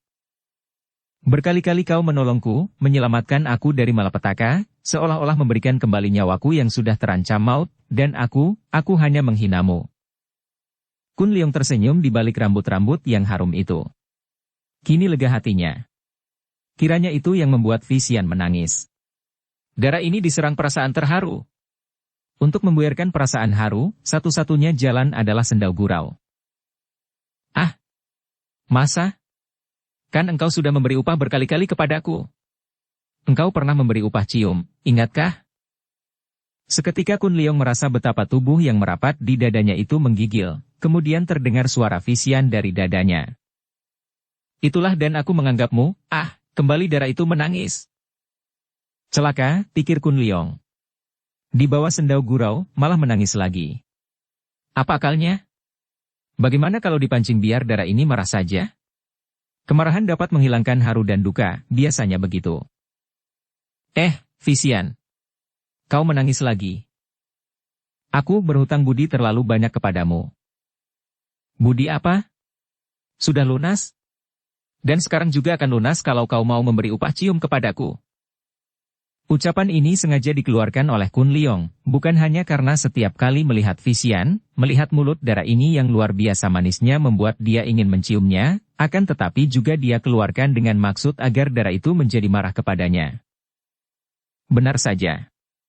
Tubuh itu meregang dalam pelukannya, akan tetapi Kun Leong yang sudah mengharapkan gadis itu marah dan menampar atau memakinya, merasa betapa tubuh itu lemah kembali dan terdengar suara halus menggetar. Kalau begitu, kau ciumlah aku, Kun Leong. Kun Leong terkejut dan menunduk. Inilah salahnya. Begitu menunduk, dia melihat wajah gadis itu yang diangkat sehingga dia melihat mulut yang bibirnya merah membasah, terbuka sedikit dan seperti menantang itu. Tidak kuat dia bertahan lagi, apalagi ciuman ini disetujui dan diminta oleh Vixian. Dan dia memang suka menciumnya. Apa salahnya? Tanpa bicara lagi, dia menunduk dan bertemulah dua buah mulut itu dalam ciuman yang mesra dan lama. Kun Leong merasa betapa mulut darah itu menggetar, kemudian mengeluarkan rintihan dan kedua lengan Vixian merangkulnya ketat sehingga ciuman mereka makin melekat. Setelah mereka menghentikan ciuman dengan napas terengah-engah, Vixian merangkul Kun Leong dan berkata dengan suara merintih, dengan tubuh panas dan mata terpejam. Kun Leong, aku cinta padamu. Ai, Vixian, jangan bicara tentang cinta. Kau sudah tahu. Memang, aku sudah tahu. Kau tidak cinta padaku. Kau hanya suka menciumku. Bukankah begitu? Maafkan aku. Kun Leong, aku akan membunuh diri saja. Hei, gila kau. Ketahuilah, aku telah ditunangkan dengan Ji Suheng, kakak seperguruan kedua. Ah, dengan Tan Suibu? Bagus sekali. Tan Hyong itu seorang laki-laki yang gagah perkasa. Ucapan ini keluar dengan setulus hatinya. Tidak, setelah ini, aku tidak mungkin dapat menjadi istrinya atau istri siapapun juga. Aku akan membunuh diri saja.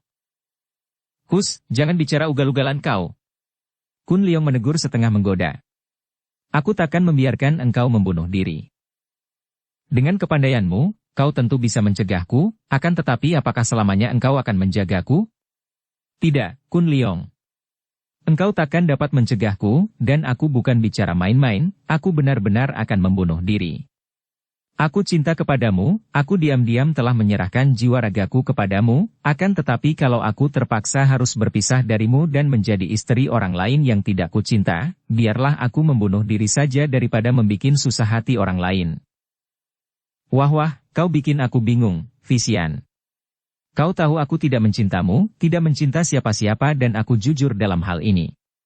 Aku suka kepadamu, akan tetapi tidak mencinta seperti yang kau maksudkan, cinta yang membawa pernikahan antara pria dan wanita.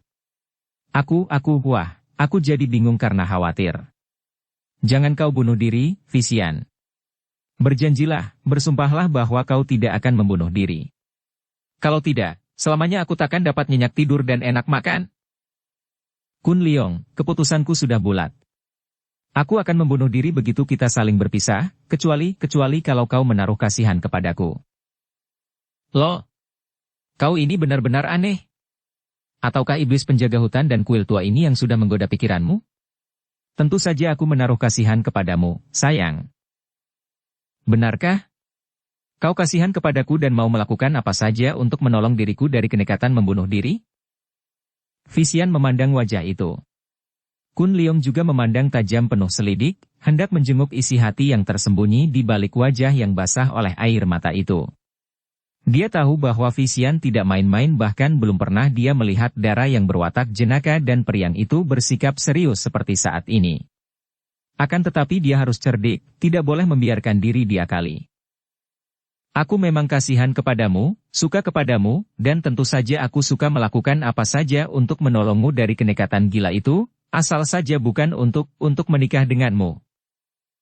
Bangga hati Kun Leong karena dia sudah dapat mendahului gadis itu sehingga menutup jalan bagi Vixian untuk mengakalinya. Akan tetapi dia kecelai ketika mendengar darah itu berkata, "Tidak. Aku pun tahu bahwa tak mungkin aku menikah denganmu, karena selain engkau tidak mencintaku, juga aku sudah ditunangkan dengan orang lain. Aku hanya minta tolong kepadamu agar engkau suka menjadikan aku sebagai istrimu." Hei! Gila kau! Tidak ingin menikah denganku tapi ingin menjadi istriku, apa artinya ini? Kun Leong, hanya untuk malam ini, kau penuhilah hasrat hatiku, aku hanya dapat menyerahkan hati dan tubuhku kepadamu. Kalau kau sudi memenuhi permintaanku, aku bersumpah tidak akan membunuh diri, bahkan aku akan rela menjadi istri Ji Suheng. Wah, apa-apaan ini? Aku. Vixian sudah merangkulnya lagi. Kau suka kepadaku, bukan? Kau suka menciumku, bukan? Kun Leong, darah itu mendekap dan menciuminya. Gairah yang membuat Visian seperti berkobar-kobar itu akhirnya membakar Kun Leong juga. Pemuda yang pada dasarnya memang romantis ini, tak dapat menahan gelombang dahsyat yang menyerangnya, yang datang dari darah yang mencintanya lahir batin itu. Tak mampu dia menahan diri dan sebentar saja keduanya sudah dikuasai oleh berahi yang amat kuat dan tidak ada seorang pun manusia yang kuat bertahan apabila sudah diamuk berahi. Sekali nafsu mencengkera manusia, akan mendatangkan keadaan yang tidak mengenal puas. Diberi sejengkal ingin sedepa. Belayan dan dekapan, ciuman mesra sudah tidak memuaskan lagi, ingin lebih, ingin yang terakhir, bagaikan mabuk, dan memang sudah mabuk oleh nafsu yang membuatnya buta akan segala hal, lupa akan segala hal, dengan mata seolah-olah terselubung, Kun Leong menciumi seluruh tubuh Visian. Dari ubun-ubun kepala sampai ke telapak kakinya bahkan mereka berdua sudah tidak merasa atau melihat lagi betapa api unggun menjadi padam, keadaan di dalam kuil menjadi gelap sama sekali, seolah-olah sang api sengaja melarikan diri karena tidak tahan menyaksikan peristiwa yang amat mengharukan itu, peristiwa di mana dua insan hanyut oleh dorongan hasrat dan nafsu, yang membuat mereka lupa akan diri, lupa akan segala sehingga lenyaplah sang aku, lenyaplah segala pikiran, segala ingatan, segala keruwetan dan lenyap pula batas antara suka dan duka. Di dalam kegelapan kuil dalam hutan itu, tidak tampak apa-apa. Hutan itu pun sunyi tidak disentuh angin. Namun terdengar suara-suara di dalam hutan. Suara malam yang penuh rahasia, suara makhluk-makhluk kecil yang tak tampak, kutu-kutu belalang dan jengkerik, burung malam dan segala macam binatang. Suara yang bersatu padu tanpa diatur, yang menciptakan suara yang aneh penuh rahasia, kadang-kadang terdengar seperti rintihan lirih dan desah napas manusia dalam derita dan siksa, kadang-kadang terdengar seperti jerit kemenangan, jerit kesukaan dan penuh kegembiraan. Sukar menentukan garis pemisah antara kecewa dan kepuasan, antara derita dan nikmat kesenangan. Pada keesokan harinya, setelah cahaya matahari pertama memasuki kuil, tampak Kun Leong duduk bersandar dinding, dan Visian rebah terlentang di atas lantai. Keduanya tidak mengeluarkan kata-kata, dan Kun Leong membelai rambut Visian yang kusut masai itu. Wajah keduanya agak pucat, namun di balik kepucatan wajah Visian, terbayang kepuasan dan kebahagiaan yang membuat bibirnya tersenyum, mata yang masih kelihatan mengantuk itu mengeluarkan cahaya berseri, biarpun ada air mata di pipinya. Kun Leong kelihatan tidak sebahagia Visian, biarpun dia kelihatan masih terpesona oleh pengalaman luar biasa yang baru pertama kali dialaminya selama hidupnya, namun terbayang kekhawatiran dan keraguan pada wajahnya yang agak pucat. Baru teringat olehnya sekarang betapa mereka berdua telah menjadi seperti orang mabuk, tidak ingat akan sesuatu kecuali pencurahan gairah hati, menuruti nafsu berahi tak kunjung berhenti sampai semalam suntuk. Barulah dia meragukan apakah yang diperbuatnya bersama Visian itu bukan merupakan suatu perbuatan yang amat kotor dan jahat. Dengan keras dia menggeleng kepalanya. Dia tidak melakukan sesuatu paksaan. Dan bahkan lebih dari itu, dia terpaksa oleh Visian yang mengancam akan membunuh diri. Dan bagi Visian sendiri? Berdosakah dia? Kotorkah perbuatannya itu? Hinakah wanita ini yang ingin menyerahkan tubuhnya dengan sukarela kepada pria yang dikasihinya sebelum dia terpaksa menyerahkan diri kepada pria lain yang tak dicintanya akan tetapi yang harus menjadi suaminya? Entahlah, Kun Leong tak mampu menjawabnya. Kun Leong, suara Visian lirih dan serak, suara orang yang kurang tidur dan kelelahan. Aku tidak bisa berpisah darimu lagi. Hei, Kun Leong melepaskan pelukannya, menjauhkan diri dan membereskan pakaiannya. Jangan begitu kau, Visian. Betapapun aku masih percaya bahwa kau adalah seorang wanita gagah yang takkan melanggar janji. Visian tersenyum masam, membereskan pakaiannya dan duduk berhadapan dengan Kun Leong mengangkat kedua tangan membereskan rambutnya. Melihat gadis itu mengangkat kedua lengan membereskan rambut, melihat wajah kusut yang agak pucat, melihat mulut yang membayangkan kepahitan, merupakan penglihatan yang amat mesra dan hampir meluluhkan hati Kun Leong. Ingin dia mendekap Visian, menciuminya dan menghiburnya, mengatakan bahwa dia selamanya takkan meninggalkannya. Akan tetapi dia tahu bahwa hal ini hanyalah seretan perasaan sejenak saja, maka dia tidak membuka mulut. Kun Leong, kata Visian setelah selesai menyanggul rambutnya sehingga kelihatan manis sekali. Aku tadinya mengharap, setelah peristiwa semalam, kalau-kalau engkau akan jatuh cinta kepadaku. Akan tetapi aku lupa bahwa engkau adalah seorang pria yang luar biasa, yang jujur dan tidak pernah mengingkari kata-kata sendiri. Akan tetapi aku... betapa makin mendalamnya perasaan cintaku mengukir di dalam hatiku. Betapa mungkin aku dapat berpisah darimu, Kun Leong? Vixian. Kun Leong berkata agak keras. Ingatlah bahwa engkau yang minta sehingga terjadi peristiwa semalam. Engkau tahu bahwa aku melakukannya, bukan semata-mata karena aku memang suka kepadamu, bahwa aku memang suka melakukannya, akan tetapi terutama sekali karena hendak menolongmu terhindar dari kenekatanmu. Sekarang, berjanjilah bahwa engkau takkan membunuh diri dan akan baik-baik menjadi istri Tan Eng Hiong. Mata itu terpejam dan air matanya tertumpah keluar seperti diperas oleh bulu-bulu mata yang panjang itu. Kepalanya mengangguk dan bibirnya berbisik. Aku berjanji. Kau bersumpah? Aku bersumpah. Nah, begitulah baru Vixian seperti yang kukenal dan kupercaya. Kau yakinlah bahwa selamanya aku tidak akan lupa kepadamu, Vixian, dan dengan sepenuh hatiku aku doakan semoga kau dapat menemukan bahagia bersama Tan Eng Hiong. Percayalah bahwa cinta yang kau kira terukir dalam hatimu terhadap aku itu akan mudah terhapus oleh ukiran cinta lain yang mungkin kau temukan bersama Tan Eng Hiong. Tidak mungkin. Vixian berseru dengan suara merintih dan dia menangis. Jangan bilang tidak mungkin. Cinta seperti ini, yaitu mencintai sesuatu akan tertutup oleh cinta kepada sesuatu yang lain lagi. Cinta seperti yang kau rasakan terhadap diriku hanyalah nafsu berahi yang didorong oleh rasa suka dan kecocokan, yang kita sebut cinta, dan cinta seperti itu takkan kekal. Hari ini cinta, besok bisa berubah menjadi benci. Aku tidak cinta kepadamu, aku hanya suka dan kasihan kepadamu, karena itu apapun yang terjadi, aku tidak akan bisa benci kepadamu.